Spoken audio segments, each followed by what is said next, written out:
ज्ञानाञ्जनशलाकया चक्षुरुन्मिलितं येन तस्मै श्रीगुरवे नमः। नमो विष्णुपदाय कृष्णप्रेष्ठाय भूतले श्रीमते भक्तिवेदान्त स्वामिने इति नामिने। नमस्ते सरस्वती देवे गौरवाणी प्रचारिणे निर्विशेषा शून्यवादी पाश्चात्यदेशतारिणे वंशाकल्पतरुश्च कृपा सिन्धुभैव च पतितानां पावनेभ्यो वैष्णवेभ्यो नमो नमः। आजानुलम्बितभुजौ कनकावदातौ सङ्कीर्तनैकपितरौ कमलायताक्षौ विश्वम्भरौ द्विजवरौ जगधर्मपालौ वन्दे जगत्प्रियकरौ करुणावतारौ शिराददत्त निजगुप्तवेतं स्वप्रेमनामामृतमत्युतारम् आपामर्दविततारं गौरकृष्णजनभ्य तमहं प्रपद्ये। आनन्दलीलामय विग्रहाय हेमावतिभ्य छविसुन्दराय तस्मै महाप्रेमरसप्रदाय चैतन्यचन्द्राय नमो नमस्ते। जय श्री कृष्ण चैतन्य प्रभु नित्यानंद श्री अद्वैत गदाधर शिवासादि श्री गौर भक्त वृंद। हरे कृष्णा कृष्ण कृष्ण हरे हरे हरे राम राम राम हरे हरे। अष्टम क्लास ना मुखम करति वाचलम पंगुलम हयते गिरिं यत्कृपातमहं वन्दे परमानंद माधवम शिवरुद्रनतारिणं चैतन्य हेलो विष्णुपादा विष्णुपृष्ठाय भूतले सुमध्याय पुस्तका स्वामी कीर्तन चरितमृत चतुर्दश अध्याय आदि लीला। तो এই অধ্যায়তে কৃষ্ণদাস কবিরাজ গোস্বামী সূত্র আকারে সমস্ত আদি লীলার সম্পর্কে বর্ণনা করছেন, যেগুলি বিস্তারিত ভাবে পরবর্তী অধ্যায়তে বলা হবে। তার সেই সম্পর্কে সংক্ষেপে তিনি বলছেন যে কি কি বিষয়ে বলা। তো আমরা কালকে শ্রবণ করলাম যে কিভাবে মহাপ্রভু নিমাই পণ্ডিত মাটি খাচ্ছিলেন, মাতার দ্বারা শিক্ষা দিয়েছেন যে কিভাবে সবকিছু একই নয়, এক হলেও ভিন্ন। তার অচিন্ত ভেদাভেদ তত্ত্ব ছোটবেলা থেকেই তিনি উপস্থাপনা করতে চেষ্টা করেছেন তার মায়ের মাধ্যমে। তো যখন মা তাকে বুঝিয়েছেন যে মাটি আর অন্ন বা সন্দেশ একই নয়, সন্দেশ মাটি খেলে শরীর হৃষ্টপুষ্ট, সন্দেশ বা অন্ন খেলে মাটির হৃষ্টপুষ্ট হবে, মাটি খেলে শরীর ক্ষীণ হবে, রোগ হবে। তো মহাপ্রভু বলছেন, ও এরকম নাকি, তাহলে আগে থেকে কেন আমাকে বললো না? তো আমি তো তাহলে মাটি খেতাম না। ঠিক আছে, এখন খিদে লাগছে, আমি স্তন পান করবো। এ তো বলি জননী কোলেতে চড়িয়া স্তনপান করে প্রভু ঈশ্বর হাসিয়া। তেমন এই সময় মহাপুর বয়স খুব কম ছিল। হ্যাঁ, যে মায়ের স্তন পান করতেন মানে খুব ছোট ছিল। তো সঙ্গে সঙ্গে এই কথা বললে মহাপ্রভু মায়ের কোলে চড়ে আস্তে আস্তে স্তন পান করতে শুরু করেছে। এই মতে নানা ছলে ঐশ্বর্য দেখায়, বাল্য ভাব প্রকটিয়া পশ্চাৎ লুকায়। তো এইভাবে কি করতেন, বিভিন্ন সময়ে বিভিন্ন ছলে ভগবান তার বাল্য লীলায় তার ঐশ্বর্য প্রকাশ করেছিলেন এবং সেই প্রকার ঐশ্বর্য প্রদর্শন করে পরে তিনি স্বরূপ লুকিয়েছিলেন। তার ঐশ্বর্য প্রকাশ করছিলেন, কিন্তু যেহেতু তিনি বাৎসল্য রস বাল্য ভাব আহ আস্বাদন করবেন, তাই ঐশ্বর্যতা প্রদর্শন করলে যদি ভক্ত বুঝতে পারে রস আস্বাদন হবে না। তো সেই জন্য সেগুলো তিনি কি করেছেন, লুকিয়ে রেখে দিয়েছেন। অতিথি বিপ্রে অন্ন খাইল 3 বার, আচ্ছা গুপ্তে সেই বিপ্রে কহিল নিস্তার। আর কি তিনি বর্ণনা করবেন, যেখানে তৈত্রিক ব্রাহ্মণ একজন অতিথি জগন্নাথ মিশ্রের বাড়িতে এসেছিলেন। মিশ্র তাকে রান্না টান্না করে খাওয়া, গোপালকে উনি গোপালের ভক্ত ছিলেন, গোপালকে নিয়ে ঘুরতেন। তো রান্না করেছেন, তারপরে নিমাই দিয়ে খেয়ে ফেলেছে, 3 বার এরকম খেয়ে ফেলেছে। তারপরে নিমাই তাকে দর্শন দিয়েছেন, আমি হচ্ছে সেই কৃষ্ণ, সেই রূপটি দর্শন করেছি। এইভাবে ব্রাহ্মণকে এই জড় জগতের বন্ধন থেকে তিনি মুক্ত করেছেন। তো সেটা তাৎপর্য, সে কথাটা ওটা পরে কৃষ্ণদাস কবিরাজ বুঝিয়ে বলবেন বিশদ ব্যাখ্যা দিয়ে। কিন্তু প্রভুপাদ তাৎপর্য বলছেন, সেই ব্রাহ্মণটি কিভাবে মুক্ত হয়েছিল তা বর্ণিত হচ্ছে।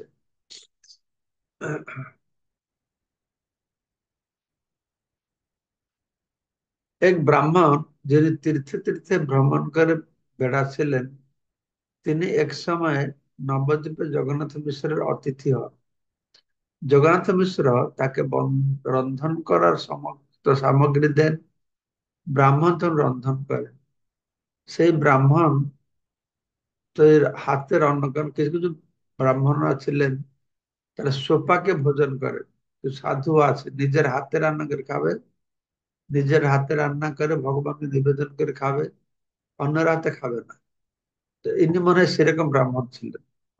এমনিতে যারা ব্রাহ্মণ আছেন তারা ব্রাহ্মণ ঘরেই প্রসাদ পান। শ্রী চৈতন্য মহাপ্রভু সবসময় ব্রাহ্মণ ঘরে খাবার খেতেন। তো এই ব্রাহ্মণ যে ছিলেন জগন্নাথ মিশ্রের বাড়িতে, তো উনি তো ব্রাহ্মণ, রান্না করে খাওয়াতে পারতেন।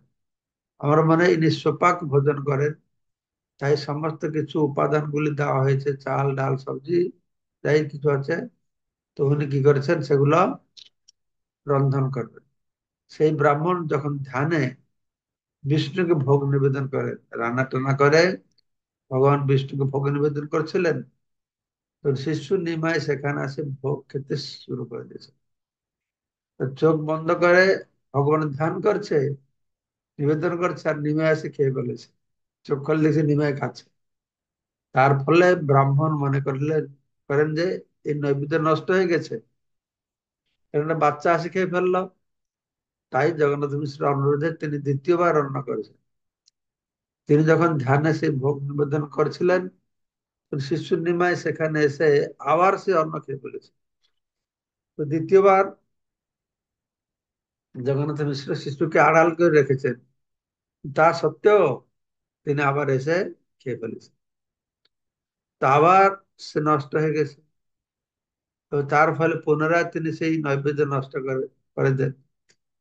তো তারপরে আবার জগন্নাথ মিশ্র বললে আরেকবার রান্না করো, তুমি করতে চায় না। তো বিশ্বরূপ এসেছে, বিশ্বরূপের অনুরোধে ব্রাহ্মণ তৃতীয়বার রান্না করেন। তো মহাপ্রভু যদিও অর্গল বন্দোবস্থায় একটি ঘরে রাখা হয়েছিল, তখন জগন্নাথ মিশ্র দরজা বন্ধ করে একটা ঘরে রেখেছেন, এবং সকলেই তখন ঘুমিয়েছিলেন। তবুও মহাপ্রভু সেখানে এসে সেই নৈবেদ্য খেতে শুরু করেন। ব্রাহ্মণ অত্যন্ত মর্মাহত হয়, হায় হায় করতে লাগলেন। ব্রাহ্মণকে এভাবে বিচলিত হতে দেখে শ্রী চৈতন্য মহাপ্রভু তাকে বললেন, পূর্বে আমি ব্রজে যশোদা দুলাল ছিলাম, তখন তুমি এক সময় নন্দ মহারাজের গৃহে আতিথ্য বরণ করেছিলে। ও আমি তখন তোমাকে এইভাবে বিরক্ত করেছিলাম। তোমার ভক্তিতে আমি অত্যন্ত প্রীত হয়েছি, তাই তোমার নৈবেদ্য খাদ্য আমি খাচ্ছি। ভগবান যে তাকে কিভাবে ভগবান যে তা কিভাবে কৃপা করেছেন তা বুঝতে পেরে ব্রাহ্মণ তখন অত্যন্ত আনন্দিত হয়েছিল। কৃষ্ণ প্রেমে তিনি আত্মহারা হয়েছিলেন। এইভাবে শ্রী চৈতন্য মহাপ্রভুর কৃপা লাভ করে সেই ব্রাহ্মণ পরম সৌভাগ্যের অধিকারী হয়েছিলেন। চৈতন্য মহাপ্রভু এই ঘটনার কথা কাউকে না বলতে ওই ব্রাহ্মণকে নির্দেশ দিয়েছিল। এই ঘটনা চৈতন্য ভাগবতের আদি খণ্ডে 3য় অধ্যায় আরো বিস্তারিত ভাবে বর্ণনা করা হয়েছে। তারপর বলা আছে, তেরে লয়া গেল প্রভুকে বাহির পাই বাহিরে পাইয়া, তারে স্কন্ধে চড়ি আইলা তারে ভুলাইয়া। শৈশবে এক সময় দুটি চোর মহাপ্রভুকে বাইরে পেয়ে তাকে চুরি করে নিয়ে যায়। মহাপ্রভু হাঁটাহাঁটি শুরু করেছেন, বাহিরে বেরোতে শুরু করেছেন। দুটো চোর, ওনার গায়ে অনেক অলংকার ছিল, তো দেখে চুরি করে নিয়ে যায়, অলংকার চুরি করা জন্য। তো চোরে লইয়া গেল প্রভুকে বাহিরে পাইয়া, তার স্কন্ধে চড়ি আইলা তারে ভুলাইয়া। মহাপ্রভু যে চোরদের কাঁধে চড়েন, তো তারা যখন মনে করেছিল যে নির্বিঘ্নে সেই শিশু মহাপ্রভুকে নিয়ে তারা তার গায়ের সমস্ত গয়নাগুলি চুরি করবে, তখন মহাপ্রভু তাদের এমন ভাবে মোহাচ্ছন্ন করেন যে তাদের নিজেদের বাড়িতে যার পরিবর্তে চোরেরা জগন্নাথ মিশ্রের বাড়ির সামনে এসে উপস্থিত হয়। তো বর্ষাকালে চৈতন্য মহাপ্রভু নানা রকম স্বর্ণ অলঙ্কারে, বাল্যকালে বাল্যকালে শ্রী চৈতন্য মহাপ্রভু নানা স্বর্ণ স্বর্ণ অলঙ্কার ভূষিত থাকতেন। একদিন বাড়ির বাইরে খেলা করছিলেন, তখন দুটি চোর তার গায়ের গয়নাগুলি চুরি করার লোভে তাকে কাঁধে তুলে নেয় ও তাকে সন্দেশ খাওয়ার প্রলোভন দেখিয়ে ভুলিয়ে রাখে। তো এগুলি বিস্তারিত ভাবে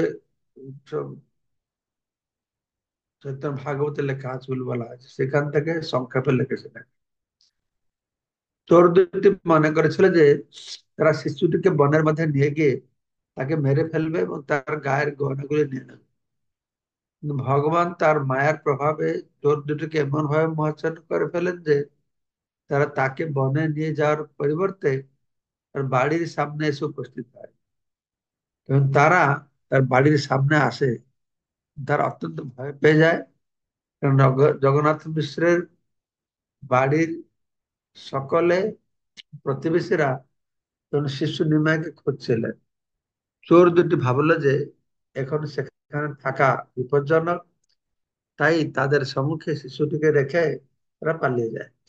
তখন নিমাইকে গভীরভাবে উদ্বিগ্ন সচিমাতার কাছে দিয়ে সচিমাতার কাছে নিয়ে যাওয়া হয়। তো তাকে দেখে সচিমাতা আশ্বস্ত হয়। যে চৈতন্য ভাগবত আদি খণ্ড ৩য় অধ্যায় এই ঘটনাটি বিস্তারিত ভাবে বর্ণনা করা হয়েছে। গাধি ছলে জগদীশ হিরণ্য সদনে, বিষ্ণু নৈবেদ্য খাইল একাদশী দিনে। ব্যাধির ছলে মহাপ্রভু একাদশী দিনে হিরণ্য ও জগদীশ পণ্ডিতের নিবেদিত বিষ্ণু নৈবেদ্য খেয়েছিলেন। শ্রী চৈতন্য ভাগবতের আদি খণ্ডের ৬ষ্ঠ অধ্যায় একাদশীর দিনে মহাপ্রভু হিরণ্য জগদীশ পণ্ডিতের গৃহে নিবেদিত বিষ্ণু নৈবেদ্য গ্রহণ করার কাহিনী বিস্তারিতভাবে বর্ণনা করা হয়েছে। আমার আগে শুনেছি, এখানে চৈতন্য চৈতন্য কৃষ্ণদাস কবিরাজ বলছেন, তো যেগুলো বিশদভাবে বর্ণনা করেছেন বৃন্দাবন দাস ঠাকুর চৈতন্য ভাগবতে, সেগুলো আর উনি এখানে বেশি বলবেন না। যেগুলোতে ছেড়ে গেছেন বলেননি, বিশেষ করে অন্তলীলা, সেটাই বিস্তারিতভাবে বর্ণনা করেন। তো সেখান থেকে ছিল প্রভুপাদ কোট করে বলছেন, একাদশীর দিনেও শ্রী বিষ্ণুকে অন্নভোগ নিবেদন করা হয়। কিন্তু একাদশীর দিন ভক্তের উপবাস করার বিধি রয়েছে। এই উপবাস করার বিধি ভগবানের জন্য নয়।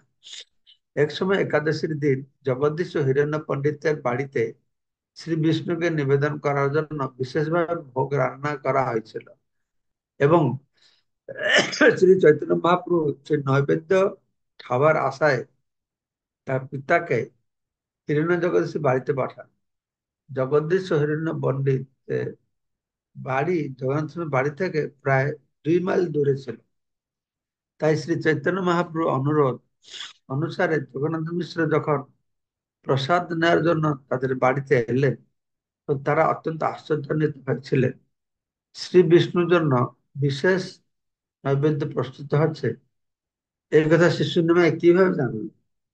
তারা তখন অনুমান করেছিলেন যে শিশু নিমাইয়ে নিশ্চয় অলৌকিক শক্তি রয়েছে, তাই তারা সেই নৈবেদ্য বালকের খাওয়ার জন্য পাঠিয়ে দিয়েছে।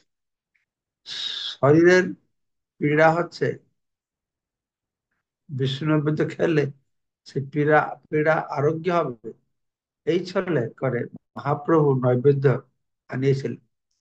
আনিত সেই নৈবেদ্য তিনি বন্ধুদের খাইয়েছিলেন, নিজে কিছু খেয়েছিলেন, তাতে তার ব্যাধি ভালো হয়ে গেছে। শিশু সব লয়ে পাড়া পড়শির ঘরে, চুরি করি দ্রব্য খায়, মারে বালকারে। আর কিছু কিছু তার বাল্য চাপলের লীলা কথা বর্ণনা করছেন কৃষ্ণদাস কবিরাজ গোস্বামী। যে শিশু ছাত্রীদের নিয়ে তিনি প্রতিবেশীদের সঙ্গে ঘরে গিয়ে খাবার চুরি করতেন। কখনো কখনো অন্য বালকদের সাথে ঝগড়া হলে তাদের মারতেন। চুরি করে দ্রব্য খায় বালকের। শিশু সব লয়ে পাড়া পড়োশির ঘরে, শিশু বন্ধুদেরকে নিয়ে পাড়া পড়োশিরা চুরি করে খায়, দ্রব্য খায়। আহ, আর মালে খায়, মারে বালকের, ঝগড়া করে কাউকে মারামারি করে।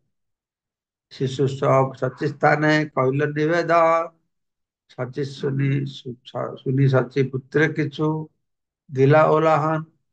আর শিশুরা গিয়ে সচিমার কাছে নালিশ করবে। হ্যাঁ, করে প্রতিবেশীদের ঘর থেকে নিমাইয়ের চুরি করার কথা ও তাদের প্রহারের কথা বলে দেয়। শিশু সব সচিস্থানে কইল নিবেদন, সচিমাদের গিয়ে বললেন, কি বললেন, যে কিভাবে পড়োশি বাড়িতে গিয়ে চুরি করছে আর তাদেরকে মারছে।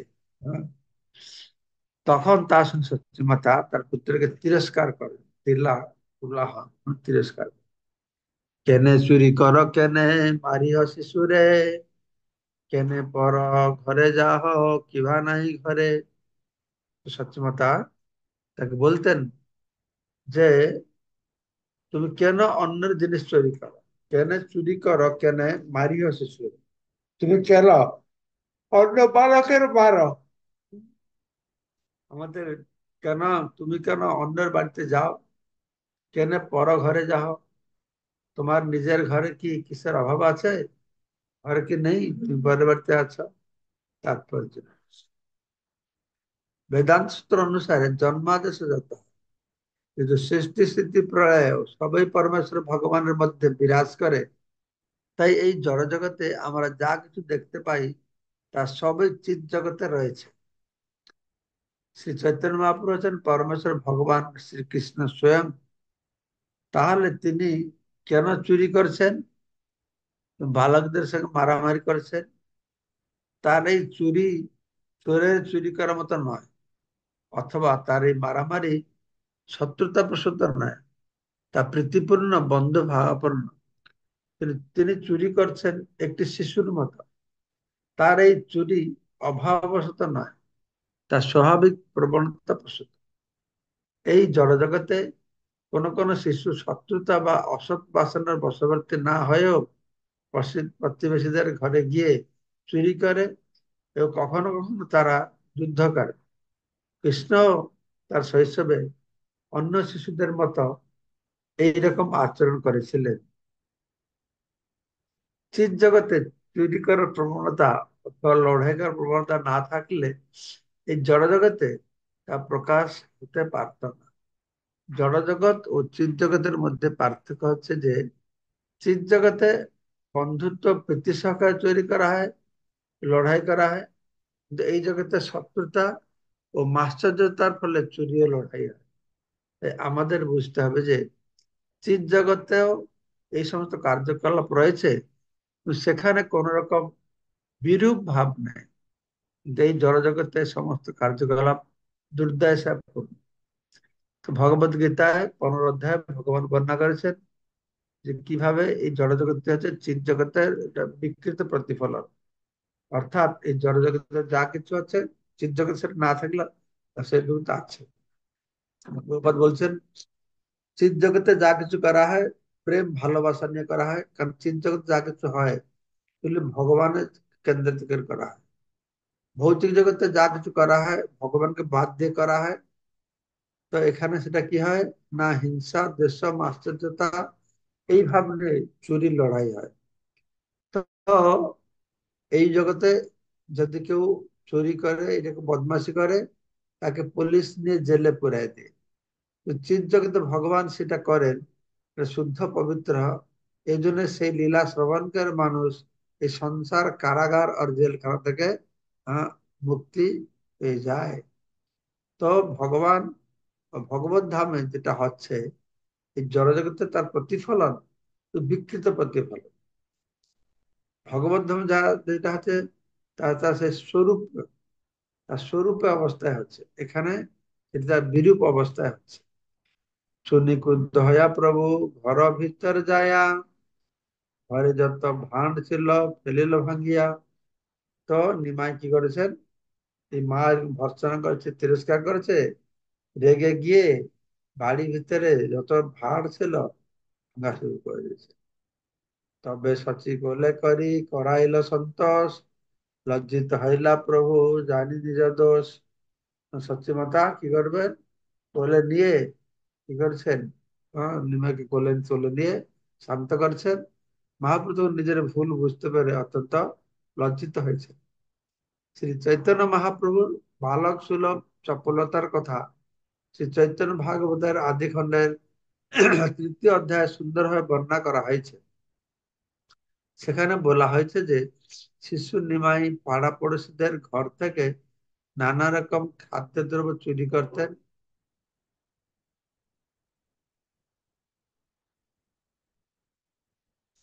কারো বাড়ি থেকে দুধ চুরি করে তিনি তা পান করতেন, আর কারো বাড়ি থেকে অন্ন চুরি করে খেতেন, কারো বাড়িতে রন্ধনের পাত্র ভেঙে ফেলতেন, কারো বাড়িতে ছোট শিশুকে চিমটে কেটে কাঁদতেন। একসময় একজন প্রতিবেশী সচ্চিমাতার কাছে এসে অভিযোগ করেন, তোমার নিমাই আমার ছোট শিশুর কানে জল ঢেলে দিয়ে তাই কান দিয়েছিল। এই সমস্ত বিস্তার বর্ণনা চৈতন্য ভাগবত রয়েছে। তো এখান থেকে দেখা যাচ্ছে যে সেই সময় ঘর বাড়িতে যে তালা দেওয়া থাকতো না, যে যে বাড়িতে যেতে পারতো, বর্তমানের মতো নয় কার তো বাড়িতে ঢুকতে পারবে না, কুকুর রেখে দেবে, সেরকম নেই। সেই সময় আরো খোলামেলা শুরু থাকে। ঠিক আছে, কালকে আমরা শ্লোক নম্বর 45 থেকে পাঠ করব। এইখানে রহিল গ্রন্থ অমৃত লহরী, কদন বলিয়া সবে বল হরি হরি। হরি বল।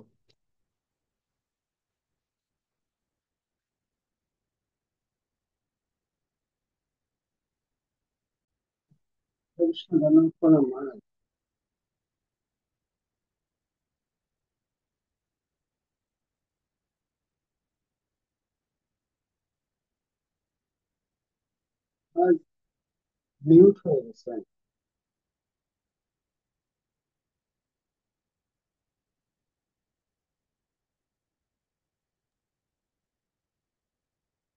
তবু আপনি বলেন, মহারাজ শুনতেছে।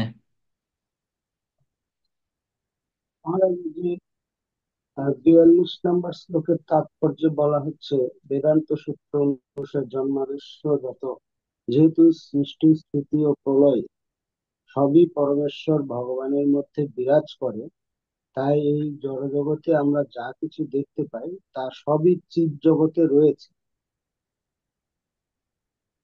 তো এখন প্রশ্ন হচ্ছে যে আমাদের এই জড়জগৎ তো মায়া দিয়ে সৃষ্টি,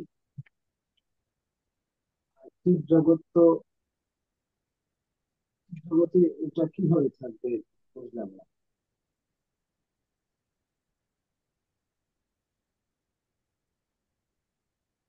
প্রশ্ন কি আপনার? হচ্ছে যে আমাদের সৃষ্টি স্থিতি প্রলয় আহ, আপনার কথাটা ঘটে। সুস্পষ্ট আছে না, কথাটা সুস্পষ্ট হচ্ছে না।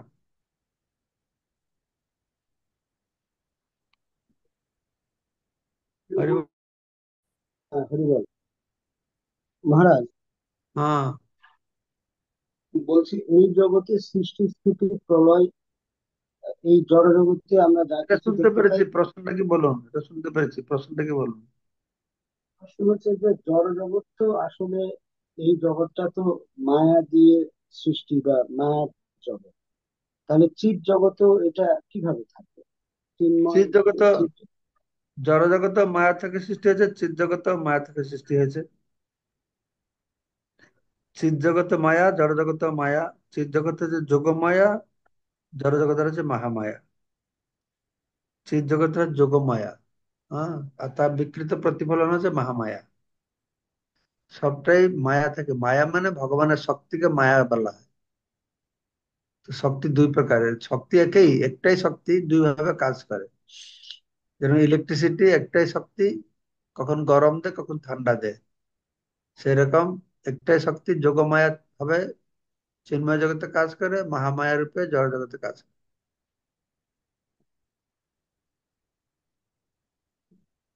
ঠিক আছে, মঙ্গলময় প্রভু।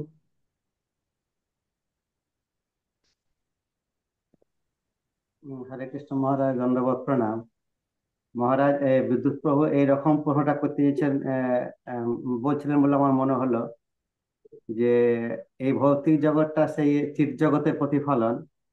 তাই এই ভৌতিক জগতে সৃষ্টি স্থিতি প্রলয় রয়েছে, তো সেই চিন্ময় জগতেও তাহলে সৃষ্টি স্থিতি প্রলয় কিভাবে রয়েছে? চিন্ময় জগতের সৃষ্টি স্থিতি। প্রলয় মানে মানে এই ভৌতিক জগৎটা হচ্ছে চিৎ জগতের প্রতিফলন। এই হুম, ভৌতিক জগতে সৃষ্টি স্থিতি প্রলয় রয়েছে। তো হুম। যদি প্রতিফলন হয় তাহলে সেই চিৎ জগতে সৃষ্টি স্থিতি প্রলয় কিভাবে রয়েছে? ভৌতিক জগৎটা হচ্ছে চিন্ময় জগতের বিকৃত প্রতিফলন, হুম। বিকৃত সেটা। তো সেজন্য ভৌতিক জগৎটা চিন্ময় জগৎ, চিন্ময় সত্য যেটা হবে নিত্য, এখানে অনিত্য। সেখানে সব নিত্য, এখানে সব অনিত্য। তার বিকৃত প্রতিফলন। হুম।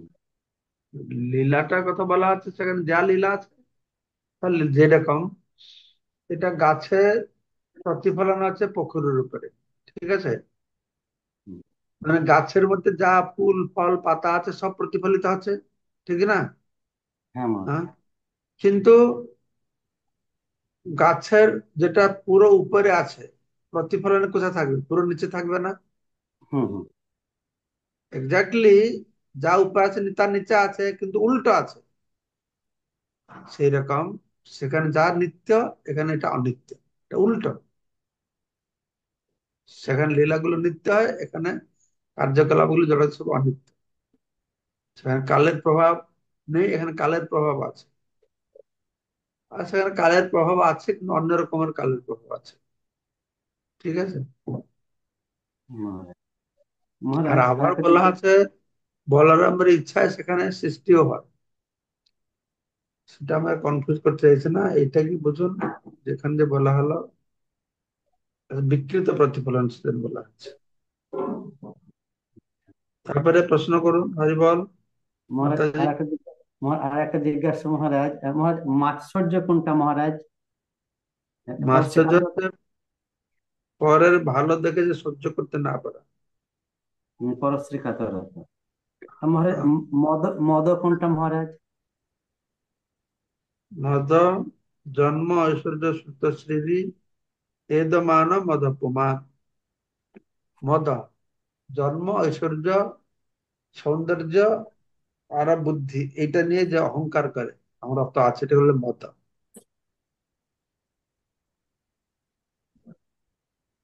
ঠিক আছে। ধন্যবাদ। হ্যাঁ মহারাজ, ধন্যবাদ। নন্দরানী মাতাজি। हरे कृष्ण মহারাজ, আপনার চরণে প্রণাম। মহারাজ, এখানে চৈতন্য মহাপ্রভু তো ব্রাহ্মণদের মানে বাড়িতে অন্ন গ্রহণ করেছিলেন। তা আমরা বৃন্দাবনবাসী বা আমরা ব্রাহ্মণদের বাড়িতে কি প্রসাদ নিতে পারি? হ্যাঁ, আচ্ছা। হ্যাঁ। আর দ্বৈতবাদ অদ্বৈতবাদ আর অচিন্ত ভেদাভেদ আর অভেদ তত্ত্ব, এরা একটু উদাহরণ দিয়ে বলবেন, একটু বুঝাবেন? আজকে তো অদ্বৈত অত্যন্ত ভেদাভেদ কিছু বলা হলো না।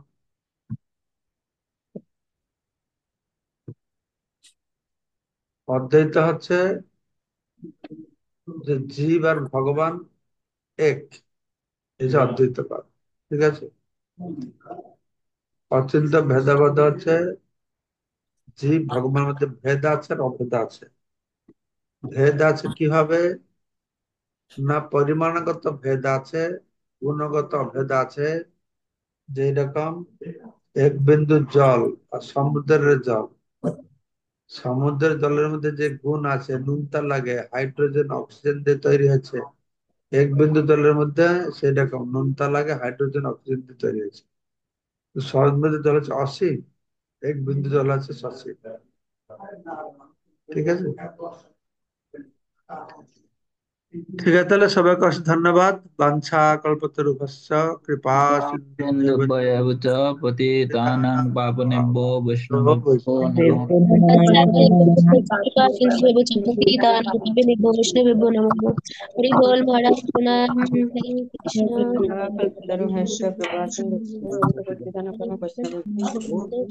महाराज हरे कृष्ण। विशाखा